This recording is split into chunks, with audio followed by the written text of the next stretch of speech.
Good evening, everybody. My name is Bill Holmes. Welcome to tonight's edition of ProjectManagementForum.net. This is part of my ongoing YouTube video series on the Project Management Institute Ethics and Code of Conduct. And tonight we're going to discuss the Fairness Mandatory Standard. As you can see from behind me, I'm in yet another hotel room. Tonight I'm coming to you from beautiful downtown Pittsburgh, Pennsylvania, where I find myself working this week. That aside, let's remind ourselves that if each of these standards that PMI has, there are aspirational standards, those which you should strive to achieve, and mandatory standards, those that if you do not adhere to, you are actually in violation of the Code of Conduct.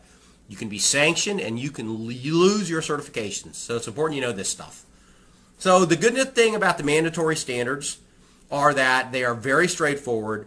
And in fact, 3 of the 5 are actually illegal in the United States. So you get a 2-for-1 on these. So these are very straightforward, so let's take them on. The first mandatory fairness standard is we proactively and fully disclose any real or potential conflict of interest to the appropriate stakeholders. Project management is all about transparency. If you perceive a conflict of interest, you report it to the right people the minute you perceive it. Now, what does that not say? That does not say you disengage. It says you report.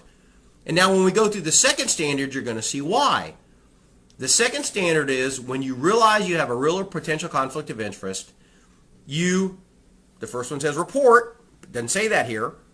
You refrain from engaging in the decision-making process or otherwise attempting to influence outcomes unless and until you've made the full disclosure to the affected stakeholders. That's the first standard. You have an approved mitigation plan, and you have obtained the consent of the stakeholders to proceed. So let's think that through. You have a perceived conflict of interest. You don't decide on your own that you're not going to be involved in that. You don't delegate the decision-making to someone else. You go to the right stakeholders, you tell them what's going on, and they might say to you, yeah, we're good with that. Just keep going. Or they might say to you, yeah, that's a real problem. You need to come up with a mitigation plan so that your personal biases aren't influencing that part of the project. Or in extreme circumstances, they might say, thank you so much for reporting that. Now we need to find a new project manager.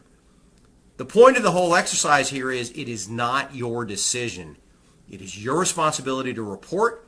It is not your decision whether you mitigate or whether you keep rolling with the project or whether you pull yourself out of it. That is the stakeholders. And that is completely in line with the project management spirit, which is full transparency in all that we do. We don't have secrets in projects. We disclose.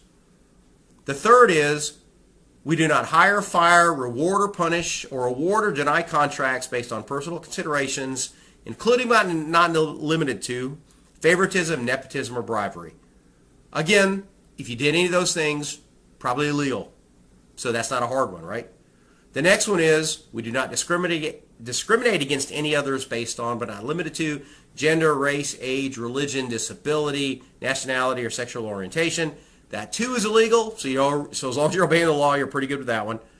And the third is we apply the rules of the organization, whatever organization you're working with, the employer, Project Management Institute, some other group, some trade group, without favoritism or prejudice. That's just the right thing to do. And so these are fairly straightforward. I see sometimes on the PMP exam, people get wrapped around the axle of potential conflict of interest. Just remember, as in all things project, when you know about it, you report it, and then you let the stakeholders make the call. All right, everybody, that's the end of tonight's lesson. Hey, if there's any topics you'd like me to cover, I'm happy to do it. I can cover anything in the PMBOK, and I can cover things well beyond the PMBOK. So if there's any particular topics you're interested in, let me know. If you enjoy these videos, you can subscribe, and I really appreciate you paying attention to these. Hey, have a great night. Bye.